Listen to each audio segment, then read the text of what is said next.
رسول اللہ صلی اللہ علیہ وسلم نے فرمایا الا اخبرکم بشیء اذا نزل برجل منکم کرب او بلاء من امر الدنیا دعا به ففرج عنه، میرے صحابہ میں تمہیں ایسی چیز نہ بتا دوں کہ جب تم میں سے کسی کو کوئی مصیبت دنیا میں آ جائے یا کوئی بلا کا سامنا ہو جائے تو اگر یہ کلمات اپنی زبان پہ لے آئے تو اللہ رب العزت اس کی بلا کو دور فرما دیں گے اور اس کی مصیبت کو دور فرما دیں گے۔ اور وہ کون سی دعا ہے؟ دعاء ذی النون، یونس علیہ السلام کی دعا۔ قرآن مجید میں اللہ رب العزت فرماتے ہیں وَذَا النُّونِ إِذ ذَهَبَ مُغَاضِبًا فَظَنَّ أَن لَّن نَّقْدِرَ عَلَيْهِ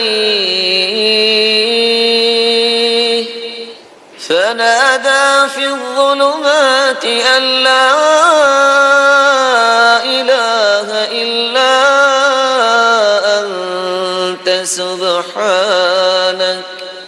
إِنِّي كُنتُ مِنَ الظَّالِمِينَ۔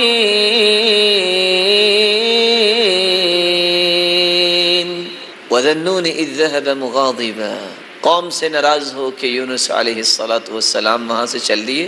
فَظَنَّ أَن لَّن نَّقْدِرَ عَلَيْهِ، اور اس کا گمان یہ تھا کہ ہمارے پاس قدرت نہیں ہے، کہ جہاں بھی جائے گا تو ہماری قدرت نہیں ہے۔ فَنَادَىٰ فِي الظُّلُمَاتِ، جو مچھلی کے پیٹ میں جا گرا، رات کا اندھیرا، سمندر کا اندھیرا اور مچھلی کے پیٹ کا اندھیرا، اس وقت اس نے دعا کی لا الہ الا انت سبحانک، اے اللہ تیرے علاوہ کوئی عبادت کے لائق نہیں، تو پاک ہے۔ انی کنت من الظالمین، میں نے اپنی جان پہ ظلم کر لیا۔ یہ کلمات انسان اگر اپنی زبان پہ لے آئے، رسول اللہ صلی اللہ علیہ وسلم کا فرمان معظم ہے لم يدع بها رجل قط الا استجاب اللہ تعالی له، جس مصیبت میں بھی انسان پھنسا ہے اگر یہ کلمات زبان پہ لے آئے اللہ رب العزت اس کی دعا کو قبول فرماتے ہیں اور اس کی مصیبت کو دور فرما دیتے ہیں۔ 3 کام کر لیجئے، اللہ ذوالجلال آپ کو خساروں سے بچا دیں گے، بلکہ خسارہ پانے والوں کے ہتھ کنڈوں سے بھی آپ کو بچائیں گے۔ آپ دنیا اور آخرت میں فوائد و ثمرات ہی سمیٹیں گے۔ پہلا طریقہ والعصر ان الانسان لفی خسر الا الذین آمنوا وعملوا الصالحات وتواصوا بالحق وتواصوا بالصبر۔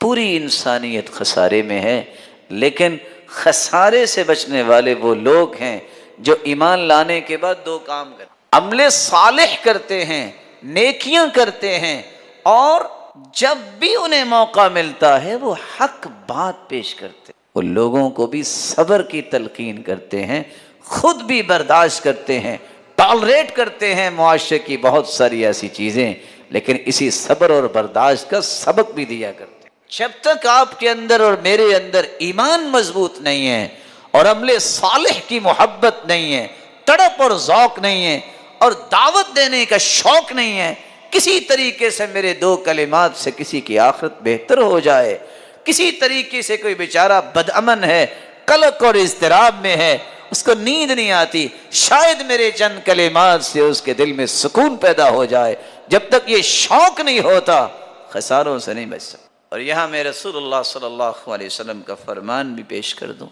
لَتَأْمُرُنَّ بِالْمَعْرُوفِ وَلَتَنْهَوُنَّ عَنِ الْمُنْكَرِ أَوْ لَيُوشِكَنَّ اللَّهُ أَن يَبْعَثَ عَلَيْكُمْ عِقَابًا مِّنْهُ ثُمَّ لَتَدْعُنَّهُ فَلَا يُسْتَجَابُ لَكُمْ۔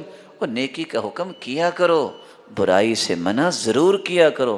اگر تم نے یہ دونوں کام چھوڑ دیے پھر اللہ کا عذاب تم پہ آئے گا، پھر تم دعائیں بھی کرو گے، تمہاری دعاؤں کو اللہ قبول نہیں کرے۔ تو خساروں سے بچنے کا پہلا کام یہ ہے، اصول لوگوں کو نیکی کی دعوت دینا، برائی سے روکنا اور برداشت کرنا اس نیکی کے کام کرتے کرتے تکلیفوں کو۔ اور دوسرا طریقہ یہ ہے، اگر آپ اپنے آپ کو خساروں سے بچانا چاہتے ہو تو پھر اللہ کی رحمت کو طلب کی۔ اللہ کی رحمت کیسے ملتی ہے؟ وَلَوْلَا فَضْلُ اللَّهِ عَلَيْكُمْ وَرَحْمَتُهُ لَكُنْتُمْ مِنَ الْخَاسِرِينَ۔ اللہ تعالیٰ کا فضل اور رحمت نہ ہوتی تو خسارے ہی خسارے میں تھے تم۔ اللہ کے پیارے پیغمبر کیسے اللہ کی رحمت مل سکتی ہے؟ میں 3-4 باتیں پیش کر دیتا ہوں۔ قرآن پڑھنے سے رحمت ملتی، سنت پہ عمل کرنے سے رحمت ملتی، کسی پر رحم کرنے سے رحمت ملتی ہے۔ رحم اللہ رجلا سمحا اذا باع سمحا اذا اشترى سمحا اذا قضى سمحا اذا اقتضى۔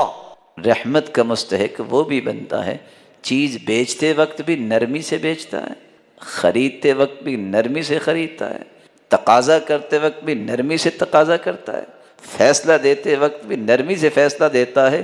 اللہ اسے بھی رحمت عطا کرے۔ من رحم ولو ذبیحۃ عصفور رحمہ اللہ، جو جانوروں پہ بھی رحم کرتا ہے، چڑیا کو ذبح کرتے وقت بھی رحم کرتا ہے، اللہ اس پہ بھی رحم کرتا ہے۔ اللہ کے رسول نے تو جانوروں اور پرندوں پر بھی ظلم کرنے سے روکا ہے، تو انسانوں پر ظلم کرنا کیسے جائز ہوگا؟ تیسری اور آخری بات جو آج کے اس خطبے میں پیش کرنا چاہتا ہوں، اگر خساروں سے بچنا چاہتے ہو تو ایک تیسرا کام بھی کر لو، اس کا موسم بھی آنے والا ہے۔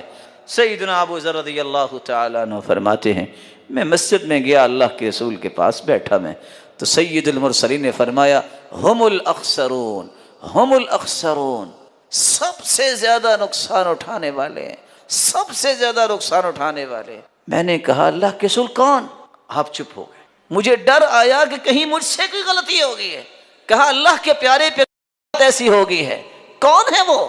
یا میرے بارے میں آپ نے کچھ کہا ہے؟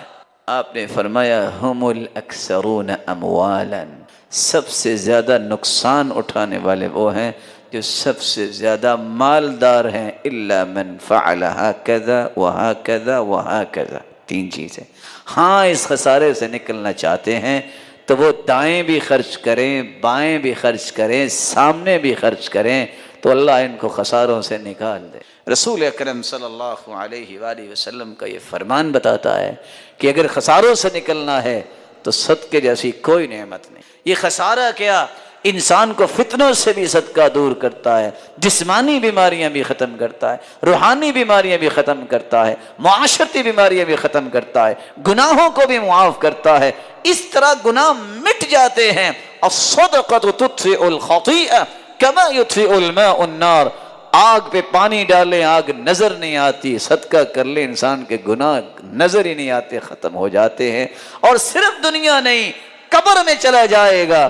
ان الصدقہ لتطفئ عن اہلها حر القبور، قبر کی گرمی کو ٹھنڈک میں تبدیل کیا جاتا ہے تو صدقے کی وجہ سے۔ یہ قبر سے نکلے گا بھی تو یہ سائبان صدقہ بن جائے گا۔ غل المؤمن یوم القیامت صدقۃ، کیسا دن ہوگا، کیسی اس دن سورج کی روشنی ہوگی، کس طرح لوگ پسینے میں ہوں گے، لیکن یہ اپنے صدقے کے سائبان امبریلا اور چھتری کے نیچے جا رہا ہے۔ اور جانا کہاں ہے؟ کیونکہ یہ اللہ کی رضا کے لیے اگر صدقہ کرے گا تو اللہ عرش کے سائے میں اسے لے جائے گا۔ رسول اکرم صلی اللہ علیہ وسلم نے فرمایا اتقوا النار ولو بشق تمرہ۔ آج کل ویسے بھی کھجور سستی ہوئی ہے، ایک مرتبہ اکیلے بیٹھیے گا، کھجور کے اندر سے گٹھلی نکال کے سائڈ پہ کر کے اس کے 4 ٹکڑے کیجئے گا، شق تمرہ، اس ایک ٹکڑے کو پکڑ کے دیکھیے گا یہ کتنا ہے اور کتنا مہنگا ہے۔ آگ سے بچنے کے لیے بس اوقات اتنا حصہ بھی رب کی رضا کے لیے خالص نیت سے دے دے تو اللہ جہنم سے بھی بچا دیں گے۔ ابراہیم علیہ السلام کا یقین دیکھیے، لوگ آگ اس قدر جلا رہے ہیں، اور خواہش اور تمنا کیا ہے ان لوگوں کی؟ قالوا حرقوا وانصروا آلہتکم، ایک علاج ہے کہ اس کو جلا دو۔ ابراہیم علیہ السلام کو راکھ بنانے کے لیے اس قدر آگ جلائی گئی۔ لو طار علیہا طائر سقط مشویہ، اتنی آگ کہ اگر کوئی پرندہ بھی اس کے اوپر سے اڑتا ہوا گزرتا تو بھنا ہوا نیچے گر جاتا۔ لیکن ان لوگوں نے ابراہیم علیہ السلام کو پکڑ کے نہیں پھینکا، منجنیق میں ڈال کے پھینکا، کیونکہ آگ تک تو وہ بھی نہیں پہنچ سکتے۔ اللہ ذوالجلال پہ یقین کرنے والے پیغمبر کی زبان پہ ایک ہی کلمہ تھا، رسول اللہ صلی اللہ علیہ وآلہ وسلم کس قدر خوبصورتی سے بیان کرتے ہیں. کان آخر قول ابراہیم حین القی فی النار حسبی اللہ ونعم الوکیل. جب انہیں پھینکا جا رہا تھا، یقین کی کیفیت دیکھیے. ابراہیم علیہ السلام کی زبان پہ آخری کلمہ یہ تھا جب انہیں پھینکا جا رہا تھا، حسبی اللہ ونعم الوکیل، مجھے میرا رب ہی کافی ہے اور وہ بہترین کارساز ہے. ادھر یہ کلمہ ادا ہوا، ادھر اللہ ذوالجلال کا قرآن ہمیں ایک سبق دے رہا ہے. قلنا یا نار کونی بردا وسلاما علی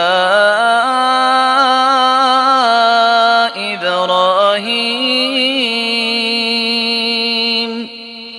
اللہ تعالیٰ نے حکم دیا آگ کو. آگ تو اللہ کی مخلوق ہے، میرے بندے کو جلانا نہیں ہے. ہاتھ بھی بندھے ہوئے ہیں، پاؤں بھی بندھے ہوئے ہیں. ابراہیم علیہ السلام کا باپ بھی دیکھ رہا ہے. جو ہی ان کو پھینکا وہ بیٹھ گئے، آگ ختم ہو گئی سوائے ان رسیوں کے جو بندھی ہوئی تھی. جب وہ رسیاں بھی جل گئیں مسکرانے لگ گئے. باپ دیکھ کے کہتا ہے نعم الرب ربک یا ابراہیم. ابراہیم تیرا رب تو بہت بڑا نکلا، تجھے کچھ ہونے ہی نہیں دیا. ابراہیم علیہ السلام کا یقین تھا میرا رب مجھے کافی ہے اور بہترین کارساز ہے.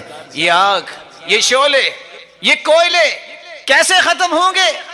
یہ میری تکلیف اور میری ٹینشن نہیں، میرا رب کرے گا. اس ذات پہ یقین کیا، اللہ ذوالجلال نے اسے باغ اور باغیچہ بنا دیا. میرے بھائیوں، باوضو ہو کر، قبلہ رخ ہو کر، 4 لفظوں میں سے کوئی لفظ ضرور استعمال کرو. وَإِلَٰهُكُمْ إِلَٰهٌ وَاحِدٌ لَا إِلَٰهَ إِلَّا هُوَ الرَّحْمَٰنُ الرَّحِيمُ. یہ اسم اعظم ہے. دوسرا لفظ الف لام میم اللہ لا الہ الا هو الحی القیوم. تیسرا لفظ اللہم انی اسألک بانی اشہدک انک انت اللہ لا الہ الا انت الاحد الصمد الذي لم يلد ولم يولد ولم يكن له كفوا احد. چوتھا لفظ اللهم لا إله إلا أنت المنان بديع السماوات والأرض ذا الجلال والإكرام. ان 4 لفظوں میں سے کوئی لفظ بھی بولو، حدیث کہتی اللہ کبھی تمہاری دعا کو رد کریں گے ہی نہیں. اس میں اعظم ہے یہ. اذا دعی فاجاب واذا سئل فاعطى. جو مانگو گے عطا ہوگا، جو دعا کرو گے قبول ہوگی.